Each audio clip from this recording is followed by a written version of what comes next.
Well, hello everyone, from whatever time zone you happen to be in today. My name is Doug Spry. I'm the National Director of Communications at Learning Ally, and I'm going to welcome you to number 11 in our public series with leading professionals in the learning disabilities and special education fields. Today we've got a really special session for you with Tracy Bloch-Zaretsky and Kelly Sandman-Hurley of the Dyslexia Training Institute.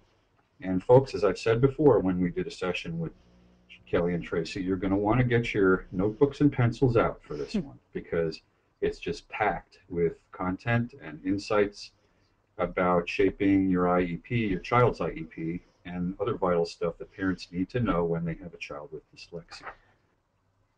So very quickly, here's a sequence of what's going to happen next. I'm going to share quick news about a new development that's really critical at Learning Ally. And then we're going to go right into the IEP presentation with Kelly and Tracy, and then follow up with your questions, as many as we can get to in the remaining time. Next slide. Okay, so in the very short time that I have to do an update on Learning Ally, I want to let you in on something that's going on that is quite remarkable, and I think in its own way has direct bearing on the IEP conversation we're going to have in a few minutes. Because when a parent of a child with dyslexia meets with teachers and educators about the IEP, really a lot depends on the professional understanding of this learning difference, on the part of the teachers and educators, and how they intend to work with it. So now many of you may be aware of the big news coming out of New Jersey. Governor Christie recently signed some legislation that essentially mandates early testing and support for students with dyslexia.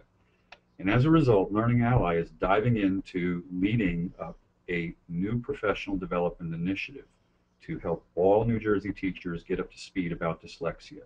And this is a huge undertaking whose time has come. So on the slide here, you can see some of the highlights of what we're going to be leading up in the New Jersey Department of Education Learning Resource Centers. That's where the PD is going to take place. We're going to be helping teachers understand what dyslexia is and deconstruct the many myths about it, talk about standards for detection and identification, best practices in the classroom, and there's even this really cool simulation model that helps teachers feel and understand something of the experience that some of their students are going through. And finally, I just want to flag something here for you about the power of parental and community involvement that has been sparking such a welcome change in the education system of that particular state.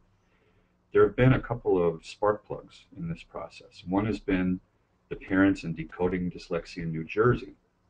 And I also want to point to the efforts of one hugely determined firebrand mom in particular, Beth Ravelli, whose daughter Samantha is dyslexic.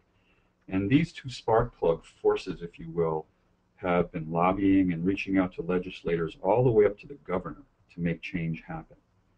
And so for us at Learning Ally, already being very, very heavily focused on professional development programs and dyslexia training for teachers, we're seeing this new New Jersey professional development initiative as the shape of some very good things to come nationally. So stay tuned, and let's hope for that kind of change to ferment going forward. Next slide. So this brings me to introduce our star presenters, and they're both co-founders of the Dyslexia Training Institute based in San Diego, California. First up, Kelly Sandman-Hurley, and I think she'll fire up her video camera at some point. Kelly, there you are. Hi. Nice background. It's real. There she is from San Diego. Kelly is a certified special education advocate, guest blogger for professional websites, has written numerous articles about dyslexia and advocacy, and she has tutored children and adults for the past 15 years. Kelly is an adjunct professor of reading, and she's presented at numerous conferences as well as providing professional development for K-12 teachers and parents.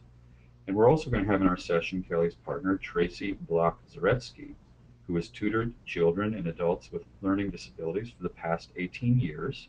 She's a certified special education advocate and has presented at numerous conferences, provides professional development for K-12 teachers as well, and trainings for parents. So In the session that follows, it's going to be Kelly leading you through a very in-depth presentation. So get out your pencils and notebooks. And while that's going on, please feel free to submit any questions you have through the chat box window. And then both Tracy and Kelly will follow up with answers during the Q&A session. And whatever questions we can get to. And if we don't get to those, it'll be the ones that we can't fit in, we will include in the blog on Learning Ally, where you're going to be able to see more of your questions aired. So with that, Kelly and Tracy, thank you for joining us today, and I'll turn it over to you. Okay, thank you so much, Doug. And Tracy and I would also like to thank Learning Ally for inviting us to come and do this presentation. It's always really exciting. Today we're going to do a presentation entitled Dyslexia Shaping the Ultimate IEP. And so we'll be learning about how to shape an IEP specifically for students with dyslexia. What you will learn about for dyslexia-specific IEPs. And this is a list of everything I'm going to go through. Before I get started, I want to make sure that I state that IEP rules can vary from state to state, so you do need to always check your state statutes to make sure that you understand what's going on within your state. But these are generalized rules that should apply to most IEPs and most states. Also, this is a really huge topic that I'm going to be doing in about 40 minutes. So again, it's generalized information but it will be very useful for you. So one thing that you'll learn is what information should be included in the IEP, where that information for an IEP document should come from, how to determine which and how many goals to include, how to read the offer of FAPE, and FAPE is free and appropriate public education, how to determine the level of services, what should be included in the accommodations section, state testing requirements, and modifications versus accommodations. So it's a lot to get through, but I think we can do it. And one thing I want you to remember, before you sit down to an IEP, before you read an IEP, talk about an IEP, have an IEP meeting, sign an IEP, I want you to always remember needs drive goals and goals drive services. So I was thinking this morning that it might be a good idea to write that down on a sticky note and just set it next to you at any meeting, and anywhere you're going, anywhere where you'll be talking about developing an IEP, so that way you know whether or not the IEP is actually responding to the individual needs. So needs drive goals and goals drive services.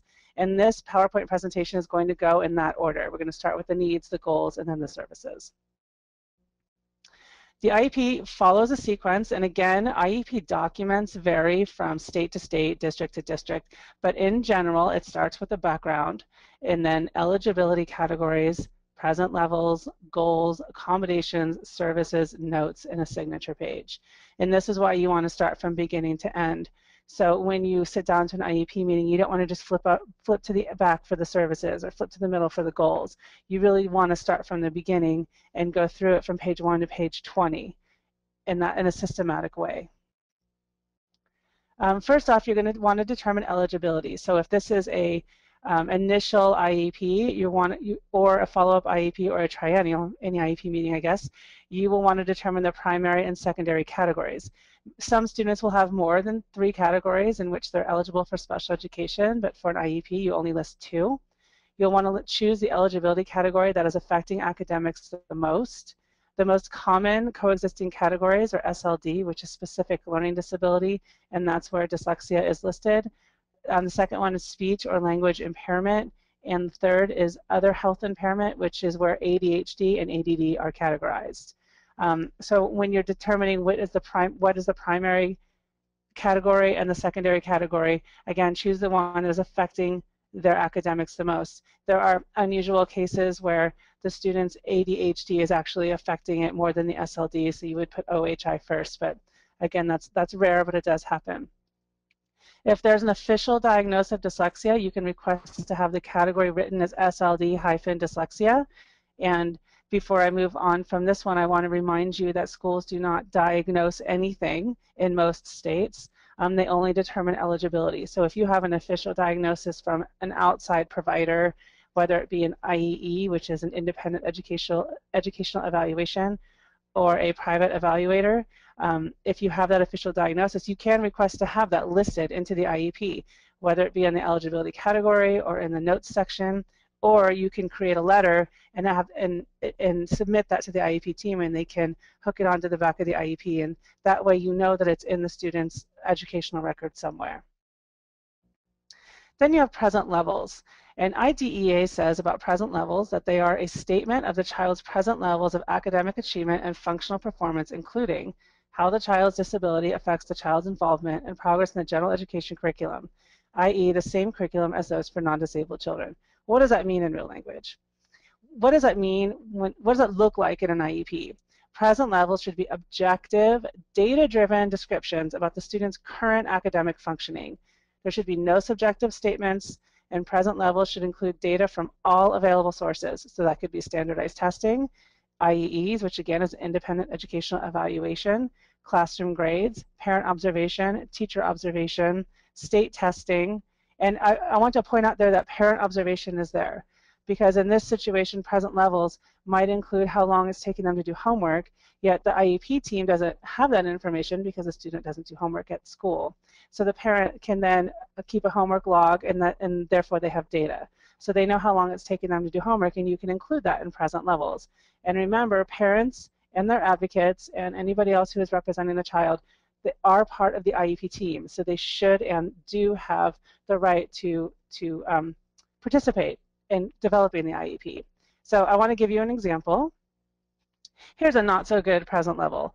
Jake is a very nice young man. He tries hard in class and is helpful when asked. He struggles with reading and writing, but does well when he's motivated and prepared. He needs to continue to work on reading fluency and spelling. Okay, so we can probably all agree that Jake is a nice young man. I'm sure he is. I'm sure he tries hard in class. In fact, he probably tries harder than most kids in the class. And I'm sure he's helpful. That's all really nice, but that's not really his present level. That's just kind of describing Jake as a person. Present levels are supposed to describe his academic achievement. He struggles with reading and writing. Well, okay, we're in an IEP meeting, so we can probably figure that out. But does well when he's motivated and prepared. Now, this is what I don't like to see, because how do we determine what motivated is? How do we measure motivation? What does motivation look like? We don't know. We don't know. That's a broad term, and that's somebody's subjective opinion about whether or not he does well when he's motivated. And whether or not he's prepared. Again, how do we measure preparedness? And then he needs to continue to work on reading fluency and spelling.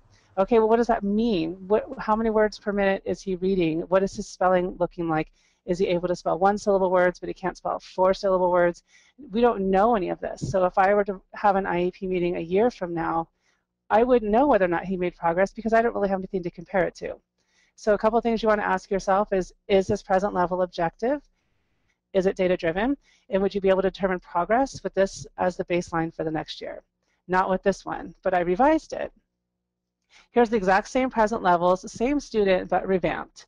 Jake, a fifth grader, currently reading at 89 correct words per minute when given an unfamiliar text, which is a cold read, and I'll talk more about that later, at the fifth grade level.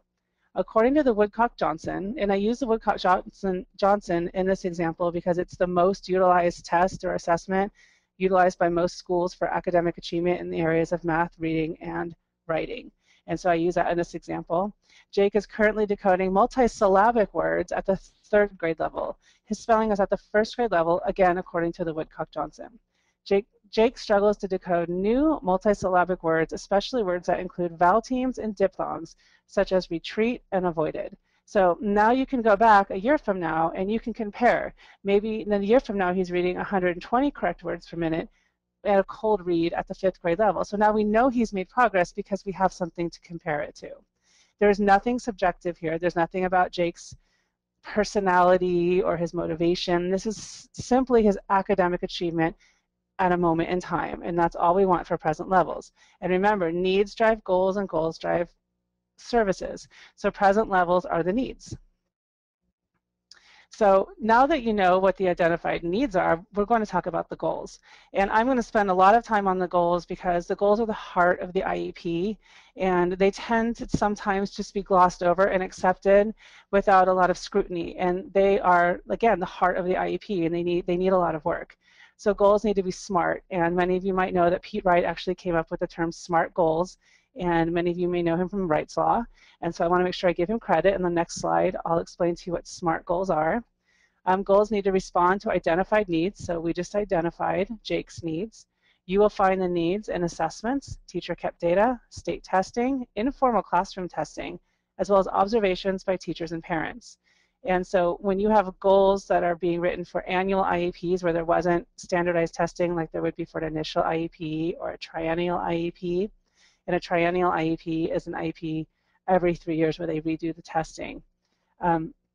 You're going to need to rely on informal testing, like I said, teacher kept data, observations, and parents and teachers testing, parents and teachers observations, informal testing, state testing. One thing I really want you to know, if there are 10 needs, there are 10 goals. There is no limit to the amount of goals that you can have. Nobody can say, oh, we only have room for 3 goals. There are 10 needs, there are 10 goals. And that's just the way it is. There's no limit to the amount of goals that can be written. Parents are part of the team and can give input. Goals can be edited, and they do not have to come from a drop-down menu. So if you are attending an IEP and they say, oh, well, this can't be edited, this is the way the computer is, or this is the way the standard's written, that's simply not true, because this is an individualized IEP. So you need to write individual goals for individual needs, which probably requires some editing. And they can go in and edit goals to make sure that they're responding to the identified needs. So this is what a SMART goal is.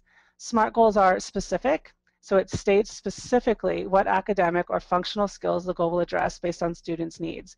This could be fluency, coding, vocabulary, reading comprehension, but specifically what will they be working on? It needs to be measurable, so they will read 80 correct words per minute. That's measurable, because if the next time they're reading 90 correct words per minute, then we have something to compare it to. Needs to use action words. A student will be able to decode. A student will be able to read fluently. A student will be able to find the main idea. Realistic and relevant, written to make a realistic progress that is relevant to the student's needs. One thing that I see a lot, and I have a hard time explaining this in IEP meetings, and I'm not sure why this is, but you'll have a 3rd grade student, and the IEP is supposed to last a year, and so the next year they'll be in 4th grade, yet the goal states that they'll still be reading at the 3rd grade level. So it might say something like, in February 2015, Amy will be reading at the 3rd grade level, but she's had a whole year of resource. Why shouldn't she be at grade level yet, or approaching grade level? So you want to make sure that they're not writing goals that are keeping the students consistently behind, and that's a really big issue. And they need to be time limited. What will the student be able to do by a specific date? And again, that's usually not very difficult to do. It's usually already in there. And again, it'll say by February 25th, 2015, the student will be able to. Some districts will use benchmarks. So there'll be February, and then May, and then October, and then December. Some districts don't. So that really varies district to district. So I want you to meet Amy. Amy is a hypothetical student that I created, but she has a lot of issues that sound a lot like a student who has dyslexia. And Amy is in the 2nd grade, and she was just assessed for special education. So this is her initial assessment. She had low scores in reading comprehension, fluency, decoding, and spelling. She has average to above average scores in listening comprehension, writing samples, and math. And I want to state something really quick. On writing samples, when you get a test back like the Woodcock-Johnson, you need to look at the subtests, because when you have a broad score for writing, sometimes it does include the writing samples, and writing samples doesn't really measure spelling, it measures thoughts and organization. So we know our students have great thoughts. This is not an intelligence issue, we know this. So that's why they have average to above average scores in listening comprehension and writing samples, and sometimes in math, because it's not an intelligence issue. So you need to really note those fluctuations in subtest scores. So we talked a little bit about what Amy's having difficulty with. So therefore, Amy needs to have at least 4, if not 5 goals. She needs to, and this is just in reading and writing. She may have 10 goals because she might have ADHD, she might have executive function issues, she might have speech or language impairment. So I'm just talking about reading and writing goals. She has at least 5. And she needs to have goals in reading comprehension, decoding, encoding, also known as spelling, fluency, and phonemic awareness. And each goal needs to be separate and measurable. So a lot of times I will see a goal that has all of these encompassed into one goal, and that's not okay because they're all separate skills. So they all need their separate goals because they need to be separately measured. So I'm going to create a few goals for you now. This is an unedited, unacceptable goal. Amy will read an appropriate text at 90 correct words per minute with 80% accuracy in 3 out of 4 trials as measured by teacher kept data. So here are the issues. There's no grade level listed, and appropriate, again, is subjective. Who is going to determine what's an appropriate text for Amy? And again, what if she switches teachers? What if she switches districts? How is somebody going to interpret that? 90 correct words per minute is the measurement. I see this every day. The 80% accuracy means that she will be expected to read 80% of 90, which is really only 72 correct words per minute. So what you need to do is take that 80% accuracy out, because 90 correct words per minute is what you want, because it's correct words per minute. You will sometimes see words per minute with 80% accuracy, and that might fly a little bit better, but I would just stick with correct words per minute, and there's no confusion.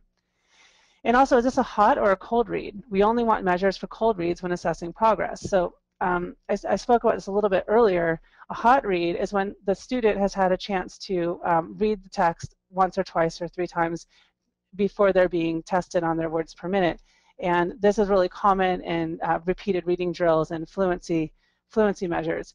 So you really, in a goal, you want it to be cold read, because you want to know how they're able to use the skills that they've learned over the years to read something that's unfamiliar. So here is a new fluency goal. So it's the same goal as this one, but I've rewritten it. Amy will read an unfamiliar 3rd grade text at 90 correct words per minute in 3 out of 4 trials as measured by teacher kept data.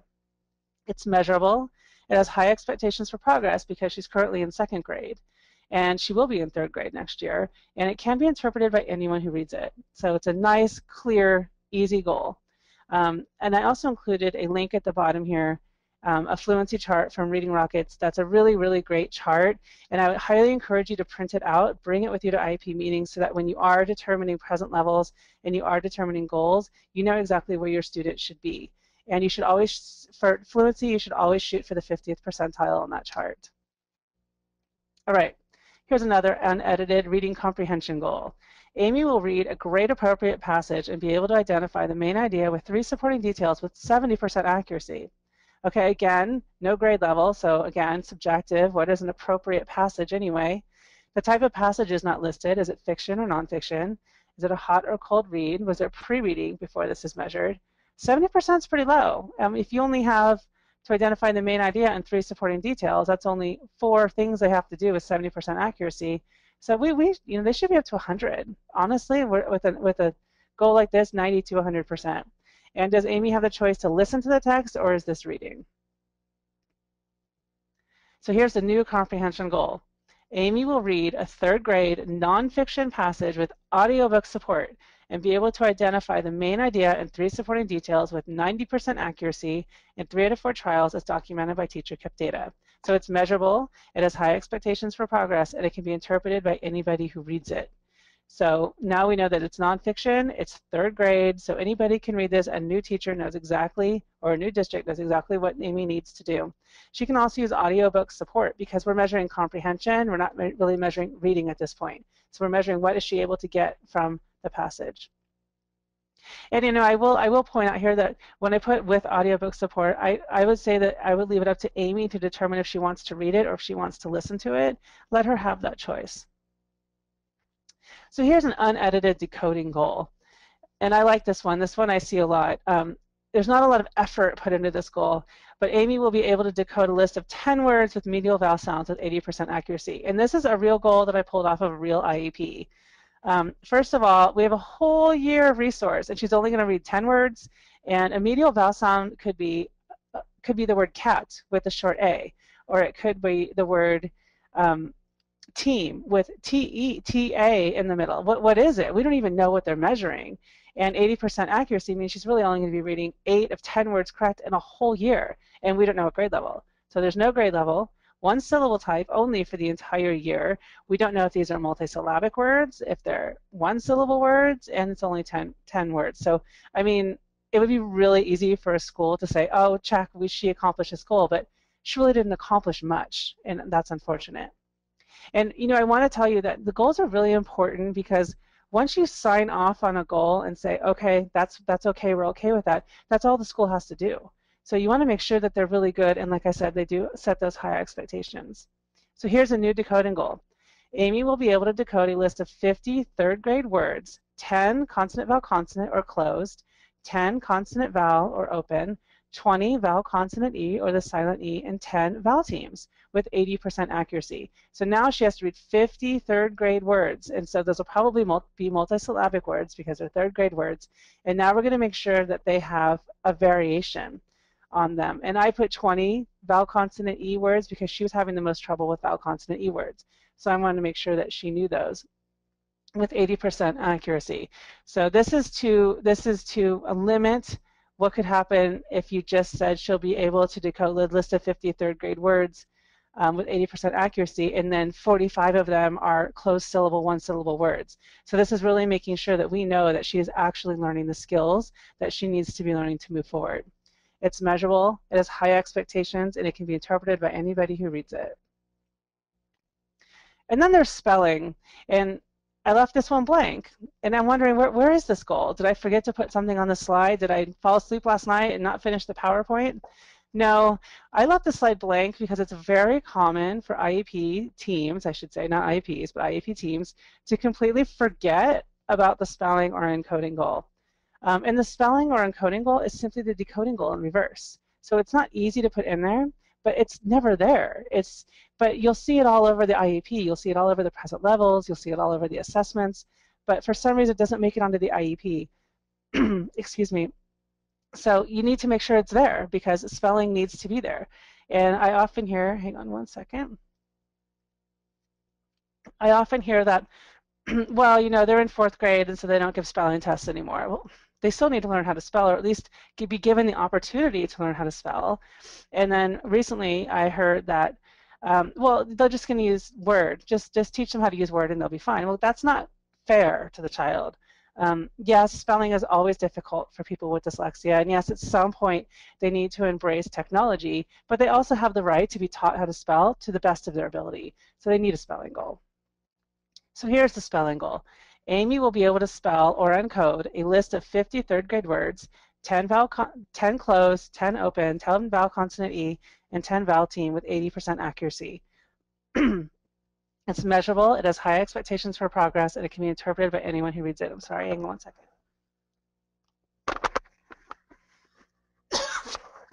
I'm sorry. Okay. So again, this is just a decoding goal in reverse. Here are some red flag goals. And I chose these because when you see these, you have some work to do with the IEP team. Tyler will use reading strategies such as beginning sounds, ending sounds, chunking, looking at pictures. I'm so sorry. Looking for small words instead of big words inside of big words, or to figure out unknown words at his reading level. This is a huge red flag to me because you're not teaching him the skills to read, you're teaching him to guess. And this is a red flag that this is a whole language approach to reading. We're talking about a child with dyslexia. So we know that they need explicit instruction and phonological awareness, phonemic awareness, decoding, fluency, all of these great things, yet this goal is saying they're going to teach him how to guess. And so you need to stop and say, look, you know, the student has an identified need, he has dyslexia, and we need to work on this goal a little bit better. If he's in the 5th grade, will there be pictures? So perhaps the student, Tyler, is reaching the 6th grade and they're still saying he'll be looking at pictures. Well, we know that pictures aren't really going to help a whole lot once you hit 6th, 7th, 8th grade. And so we're still teaching him to guess. And again, this is really teaching him to decode. So just want to throw out an example of what I call a red flag goal. Here's another red flag goal. This one I love. I use it a lot as an example. John will be able to decode multisyllabic words that include words with long vowel sounds, A, E, and I, and words like turmoil and chipper.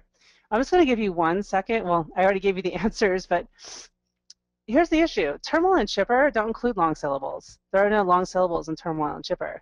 So this is a red flag that the teacher is not properly trained. Again, this is where you need to point out, look, this is not even an appropriate goal. We need to work on these goals. On top of that, why only 1 syllable type? Why is he only going to learn long vowel sounds for a whole year? So again, it's making sure that the goals are written with progress in mind.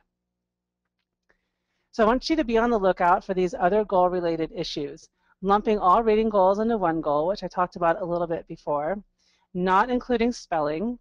The disappearing goals trick, which I see a lot. And what that means is that the student will have a spelling goal. And then he won't meet that spelling goal. So then it just disappears off the next IEP.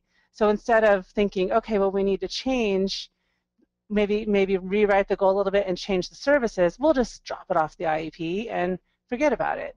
And if you don't really go back and look at IEP from IEP to IEP, you may not catch it.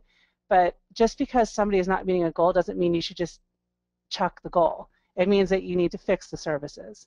So I call that the disappearing goals trick. Stating that you can only have X number of goals. Again, I said that earlier, you can have 14 goals if you need 14 goals. You want to be on the lookout for goals that only seek to improve by a very small margin over the course of a year. So I spoke about that earlier.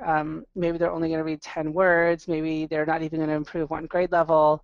Things like that you need to really be on the lookout for because we want significant progress. The idea is that they're being pulled out every day for 4 days a week for an entire year. They should be making pretty significant progress if this is small group intensive intervention. Goals that repeat year after year with no adjustments. I like this one. So it'll be Johnny will read 80 correct words per minute 1 year, and then he doesn't meet that goal. So the next year Johnny will will read 80 correct words per minute the next year, and then just keeps going, and he never meets his goal. Well, that's a red flag. We need to change what's going on, not just keep repeating the goal. Goals that do not move the child ahead each year, which I've spoken about a couple times. I did write a goals article that you can refer to that has a lot of examples on it. And that's at the link that you see below, and you can download that and get some more help about goals. So now that we know that the needs, and we have the goals, so we know what the needs were, and now we have Amy's goals, let's take a look at her services and accommodations. So this is an accommodation infographic. You want to allow time. These are things that you should ask to be put in the accommodation section of your IEP. Allow time to process information. Just yesterday, I did an assessment on a young lady who needed me to sit there and wait for at least 15, 20 seconds, and she always gave me the right answer. But I know that if I had rushed her, she would have just said, I don't know, or just given me any type of answer. But she knew the answer if I gave her time to process the information. So we need to put that on the accommodations page. Do not require oral reading without warning or practice. So, let's alleviate the anxiety that our students have when they think they have to read out loud in front of their peers without any kind of warning. And before I go on, I want to say these are accommodations that are there if the student needs them. If a student raises his hand and wants to read, a teacher should not call on him because his IEP says don't read out loud. If he's volunteering, let him do it. These are just in case he needs it. Do not mark off for spelling, especially if they're in the middle of an intervention. Yes, you might want to just mark things that they should know because you know they've learned those things, and maybe just a little tiny mark, but don't mark off the spelling rules that you know that they have not learned yet in their intervention. Allow them to shine in subjects in which they excel. So if you have a student who is struggling in reading and writing, but they excel in math, let them be the ones that go up to the board and do the math problems and not call on them during reading. That way they won't feel, they won't be so noticeable to their peers, or they won't feel like they're so noticeable to their peers. And it also gives them the opportunity to show you that it's not an intellectual problem. I can still do this, but I just need to do it in different ways. Give less homework. This doesn't mean give different homework. You don't want to modify it, you want to accommodate. So if you're going to give a packet of 10 pages, the student with dyslexia gets to do 5. And what I always have our parents do is say, I will just mark when the student has hit the wall, and I'll sign my name that we did an hour of homework to this point, and sign your name. And that way the teacher knows that this is the hour that they did, and they were able to complete this much when their classmates may have been able to complete the whole thing. But they're still doing the same work. It's not different work. It's just less. Do not punish or keep in for recess for work not completed during class. I hear this a lot, and it really troubles me. But if a student is doing their work and they're not being disruptive and they're doing the best they can, they should not be held in for that. They should not be punished for not being able to finish. And that should be an accommodation that is on their IEP. Toss the red pen into the trash can. As I said before, for spelling, yeah, you might want to mark little things because you know that they're learning them, and maybe not a huge check, maybe just little dots. Like I know we've gone through these before, but really try to limit the red pen because I've seen some pretty brutal things that teachers have written on paper, and that just doesn't do anybody any good. Here's some more accommodations. Books on audio, obviously with Learning Ally, would be a really great resource for that. Again, that they're getting what they need. We need to make sure that they're getting the content because they're being hampered from getting the content from the reading. But if we allow them to read it on tape, or sorry, my age, on audio, then they're still getting their education, and that's what we want. Make sure they have text-to-speech software so you can have that on their computer. So if a teacher has an assignment, they can send it home, maybe a PDF version, and then the computer can read it to them. And then speech-to-text. I really love speech-to-text, but I'm really learning that it needs to be about 5th grade and up before they can really learn to manipulate it. But I like to expose them to it as early as possible and then really kind of help them embrace it once they hit at least middle school, and that really helps them with their writing. Note-taking assistance or notes supplied. So this can happen where the teacher actually will give them the notes ahead of time, or somebody in the class who's really good at notes is taking notes for the student, but they don't know who they're taking the notes for. Once they're done with the notes, they just hand it to the teacher, and then the teacher gives it to the student with the IEP, and nobody knows it happened. And I cannot stress enough that you should ask your districts for an assistive technology evaluation, and you can do this at the IEP meeting. And what happens is the district will send someone to meet with your student and determine which types of assistive technology will help them access the curriculum. And then once they determine that they qualify for assistive technology, they have to provide that assistive technology that they can take home and have at home and at school. And a lot of schools are resisting this a little bit because they're not used to people with reading problems asking for this. So just persist in your request, and they will do it for you because they have to, and it's a really, really fantastic thing for your child to have. Keyboarding, this should be an accommodation. The students should be allowed to keyboard instead of write. I know that's not such an issue anymore. Most schools are actually requiring it, but just make sure it's on the accommodation section. Dictating homework to parents and guardians. So if they go home and they have an essay they want to write, then they can dictate it to you. And then you just write on the top, they dictated it to me. But please don't edit what they're telling you. Make sure it's exactly as they stated it so that the teacher can grade their thoughts.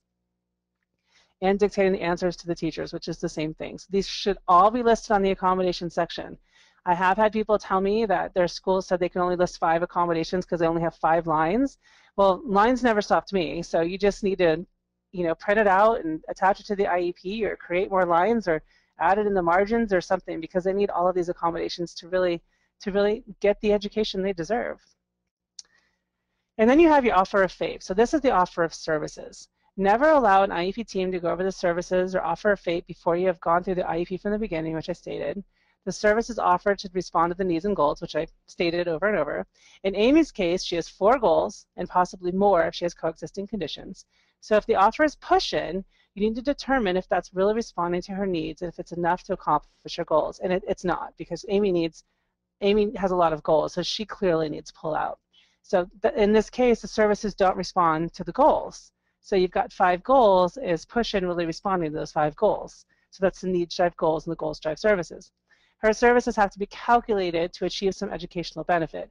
So if we're saying that Amy only needs 15 minutes a day, is that really calculated so that she'll receive benefit? No.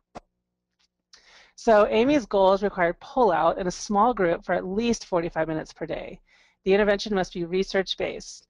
And I actually asked in an IEP a research teacher which research-based programs she would be using, and she had no idea what I was asking her. So you need to persist on this one and make sure that they are using research-based intervention. The school has the right to choose the intervention.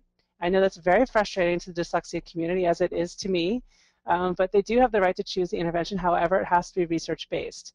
Now, if it doesn't work, then you have the right to go and ask for what you would really think works, which I believe we all can agree that's probably the Orton-Gillingham approach. You have the right to ask what the intervention will be so that you can investigate its research base. You can request that the team include in the notes the program that we're proposing to use. You can also include in the notes that you'll have someone observe the intervention. So this is a point of contention, because a lot of IEP teams will tell you they can't tell you the name of the program, or they're not going to write it down in case the student transfers to another district and then they don't have that program, and then they're held to have to use that program. I completely disagree. You have the right as a parent, as parent participation, to know what type of intervention they're going to be using. So you can tell them, I'm the parent or the guardian or the advocate or whoever I may be, and I have the right to know what services you'll be using, what program you'll be using with my student. I also have the right to investigate it and make sure it's research-based, so therefore you have to tell me what it is and have them write it in the notes. And then if you can, if at all possible, have somebody who doesn't know your student so that their behavior won't change, but also understands dyslexia, go in and observe your student with that program and with that teacher to make sure that it's actually being implemented correctly. And these are all things that you put in the notes section of the IEP. Okay, to sign or not to sign. In most states, I have learned there are a few states that they can implement the IEP without your signature, so you need to check in your own state. You do not have to sign the IEP if you're not happy with the offer of FAPE. Even if I love the IEP, I never let my clients sign, never. I want to sleep on it, I want to think about it, I want to read it, I want to find every comma error, every spelling error, and then let them sign it. You can request some time to think about the IEP and sign for attendance only. And you can also agree to portions of the IEP. So if you like the speech or you like the OT, which is occupational therapy, you can agree to those and they can start immediately while still working on the reading portion. And did you know you can request an IEP meeting at any time during the year? In most states, that IEP must take place within 30 days of that request. You can amend the IEP at any time during the year. You can add, change, and omit goals at any time during the year. You have to be notified in writing by the district if services that are stated in the IEP change at any time, and this is called prior written notice. In every IEP meeting, there should be a note taker. There should be somebody who is typing away and taking notes. And this person is documenting the conversation in the meeting, and at the end of the meeting, those notes should be read to the team and agreed upon. And again, this is your opportunity to say, look, I think you missed, adding what intervention you said you would be using. I think you missed our conversation about requesting assistive technology. That all needs to be in the notes because that's part of the IEP. This is your chance to add things that were not captured and add your concerns for the record. And this should happen even if you are recording the meeting. So because recording and the notes are two different things. The notes are part of the IEP document, and the recording is really for your safekeeping. So make sure the notes are included. Excuse me 1 minute. These are just our additional training opportunities. We have online courses in special ed law and advocacy, and you can look at those at your leisure. And there's some great resources, Special Ed Law by Peter and Pam Wright, obviously, some Emotions to Advocacy by Peter and Pamela Wright, All About IEPs from Peter and Pamela Wright, obviously they're great. The Wright's Law website. We have a blog that we write. And always check your state's ed code for special education. Dyslexia, decodingdyslexia.net to find your local chapter. I believe they're up to 45. Forgive me, Decoding Dyslexia if I'm wrong. I think you're at 45. And special education advisors. These are all great resources to help you move further along with your IEP process. And we're to the questions section.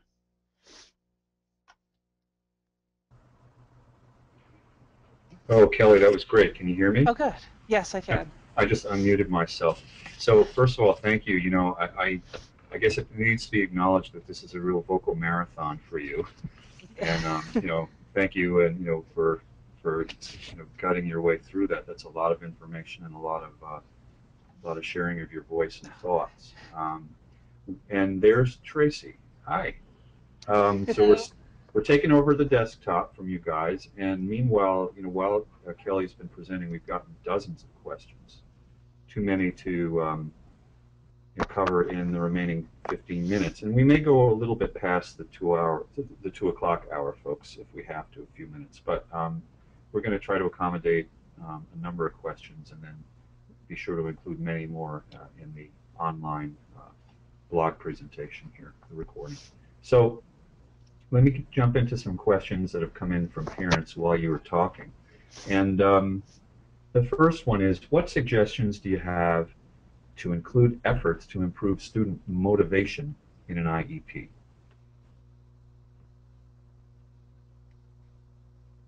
I'm not sure I understand that question. I think what happens is if you write a really good IP and they start getting good services so that they actually start to see that they can learn with the appropriate techniques, the motivation.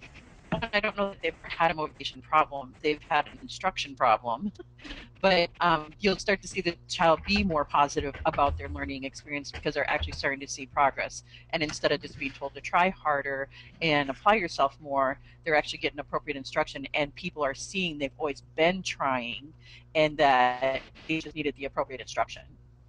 I Okay. hope that kind of answered the question. I'm not quite sure.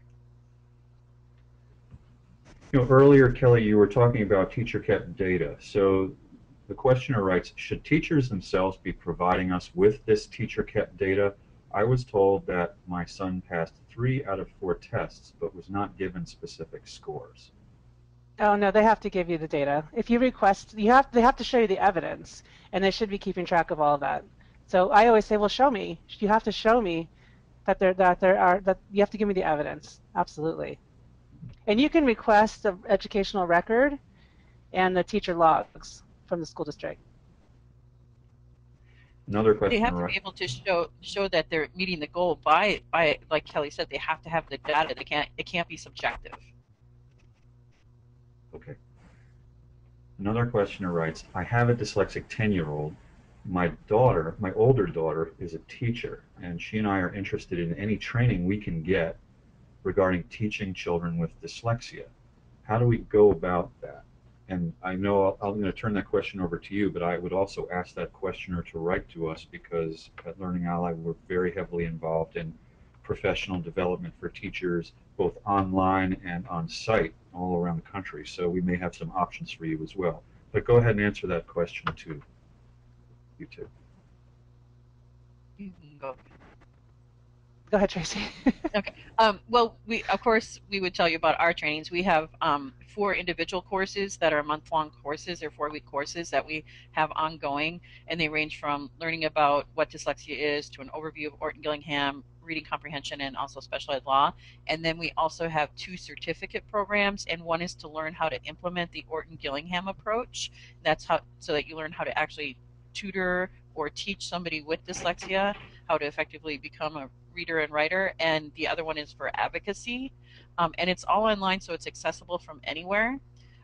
You can also check with your local chapters of the International Dyslexia Association for ongoing trainings in your area. Obviously, with Learning Ally, they have some great resources available. You just kind of have to see what fits for you. Some people prefer on-site training, and other people are really happy to have the online training because it makes it accessible. So you have to see what fits for you. Great. Earlier in the presentation you had a scenario with like an 80% goal, remember? Mm-hmm. So this questioner writes, is there any reason that every goal shouldn't be set to 100%? No, there's no reason, but that's not really reasonable. You want to try to be reasonable when you're writing an IEP. So I always shoot 90% just so I don't seem unreasonable because people can't be perfect every time. So that's just shooting for perfection.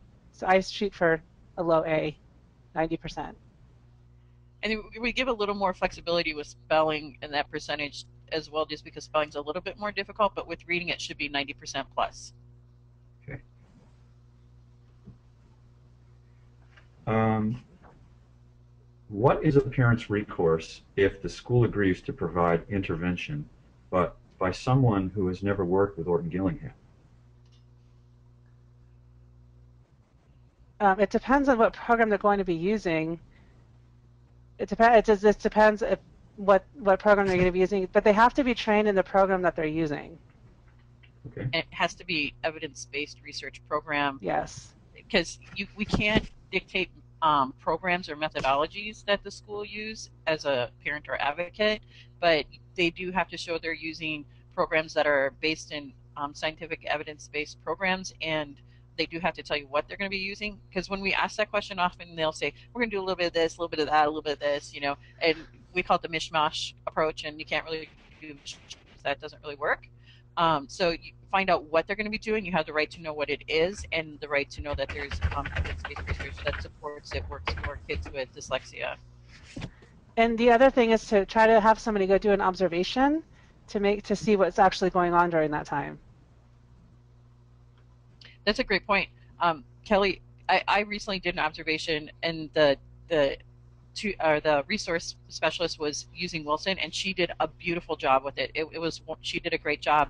But I know Kelly went and I've done other observations that wasn't the case, and I know Kelly went and I think wasn't it like the total time of the 45 minutes they were in there, he only had like 6 minutes of actual instruction. I mean, it was horrible. So it is really key to go through the observation. Okay. Here's a questioner who writes, my daughter is in 5th grade and she does have spelling tests each week. Is it reasonable for an IEP to set a limit on the number of words on her spelling test? 100%. Yeah, you put that in the accommodation section. So I would, if they have 20 words, I usually say 10. And if they want to try out 20, that's great. It's going to be 8 or 10. They might also have the option for doing it orally, because some kids can actually spell better orally than in writing. So that can be written into the IEP as well, that they can do it orally instead of in writing. Okay. Here's one. Our local CSE chair told the parent of a dyslexic student who presently is in his senior year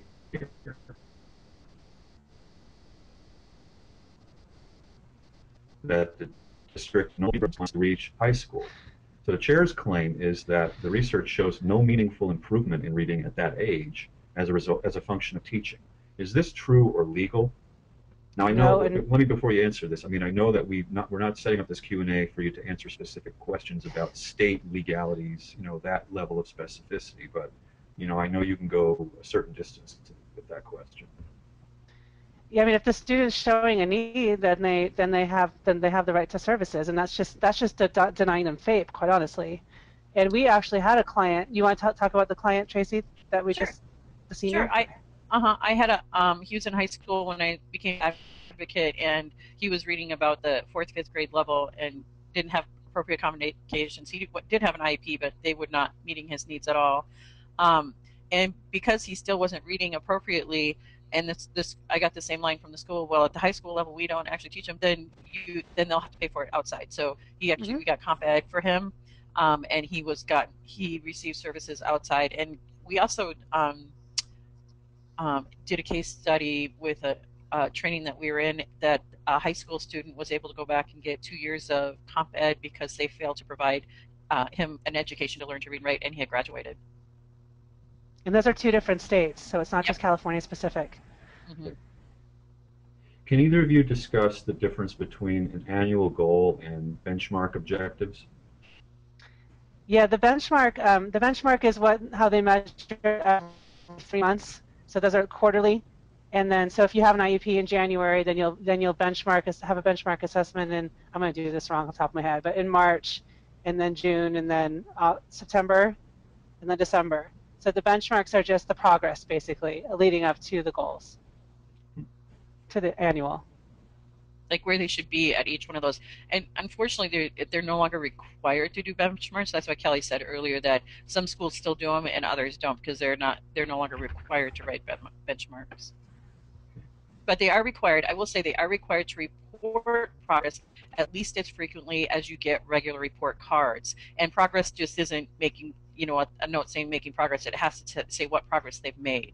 And I know in my son's school district, I actually just got this ridiculous sheet that didn't even state which goal it was. It just said reading, making progress, reading, check the box, making progress, reading, writing, check the box, make progress. I'm like, it didn't say which goal it was making progress. It's so not acceptable because that does not involve the parent.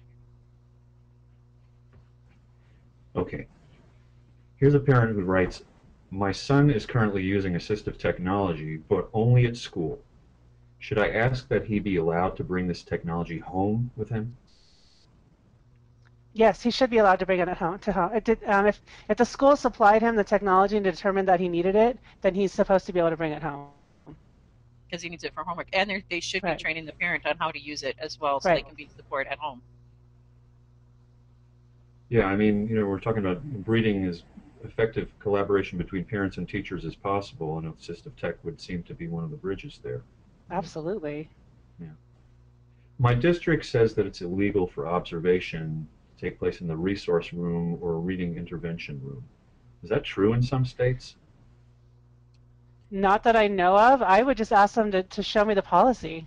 Mm-hmm. In Show the me the law, that's policy important. that, yeah, that's I can almost 100% guarantee you that's not true. They may require that, which is normal, that like a staff person, like the principal or somebody, They'll go be with you. present during Yeah. the observation, but you should be able to do the observation. That's limiting parent participation if they don't allow you to do that or send somebody to go do it for you. And Can, Kelly said a great thing. Anytime they tell you anything like, well, we can't do this, or it says that we can or cannot do something, and if aren't quite sure about that, ask them for their policy and the law behind that policy. okay. Can you give an example of a goal for writing?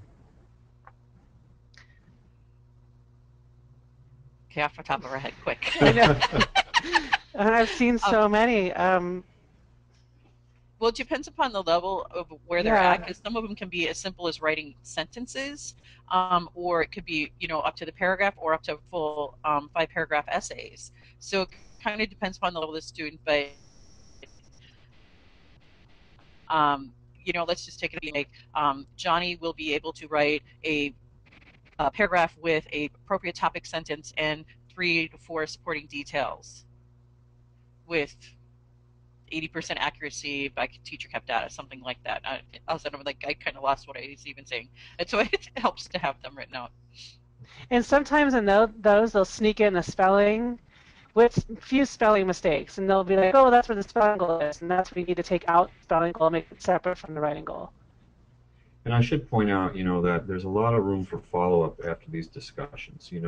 People can write to you directly. They can write to us. Mm-hmm. They can post questions on our Facebook, on your Facebook.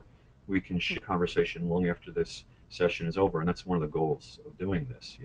So, we have a lot of questions, and just got a few more minutes to ask you a few more.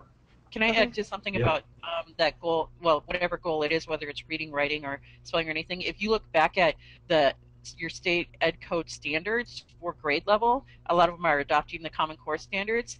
You look at what the standards are for that child's grade level, and that's how it'll help you write the goals. Now, should the IEP include tutoring or other services for the summer? Yeah, if if they qualify for extended school year, if it's through the school, then and yes, but most of the time it's not really worth it. Extended school year has become something rather interesting. Yeah, at least here, California. they do qualify for extended school year when they're qualified under SLD. So yes, they can use it, but you want to investigate what it is they're actually doing during that time, because sometimes it's sometimes they're just lumped in with a bunch of different children who have different issues, and then they don't really get the reading help that they normally get during the normal year. I'm going to hit you up with two more, okay? Okay. Can an initial IEP be done at any grade level, even high school? Yes. Even kindergarten, yes. That's as clear as we can get. Yeah.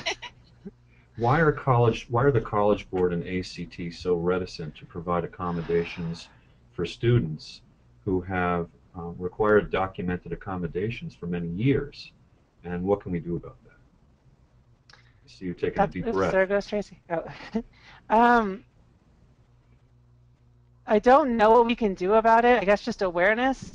Just keep providing awareness. They're really strict. I know that you have to get retested at about 16 in order to make sure that you still require the accommodations you've been using. There has to be. It's a, I'm sorry, Cal. There has to be there has to be evidence of need for and use of the accommodations. Because even if it's been on an IEP, if you can't show that they've been utilizing it, it can be difficult to get it during the testing. Can an IEP include accommodations for creative subjects like art or music? Yeah. Yeah, nod at us. That's great. Yes. Yes. Oh, I said yes. Yeah. Yes, they can. Okay. Because they're supposed to, so kids with disabilities are supposed to have equal access to all of education. Everything. All Anything right. that a child without a disability has access to.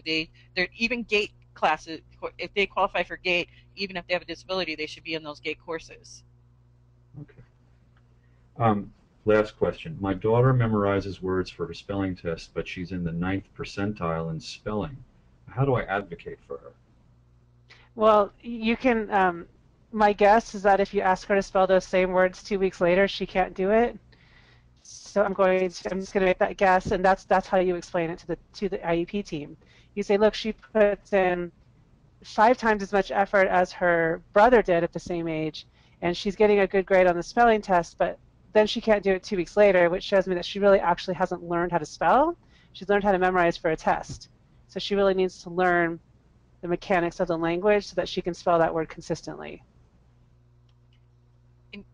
And outside, you would look at their writing samples outside of their spelling test to show, Right. document that they're still not applying what they were able to do on the test. They're not applying it across other areas of writing. Okay. So just like we ask them to provide evidence, we have to provide evidence too. Well, Kelly and Tracy, first of all, we had almost 1,000, just shy of 1,000 people register for the live session that you just delivered. And we really appreciate your time today. That'll conclude our session today. Kelly, Tracy, thank you for joining us from San Thank Diego. you. This is Doug Thank Spry in you. Washington, D.C. And I thank my colleagues Lauren Holstein in Princeton and Jenny Falke in Austin, Texas. And we'll see you next time, next webinar. Take care, everybody. Thank you, Learning Ally.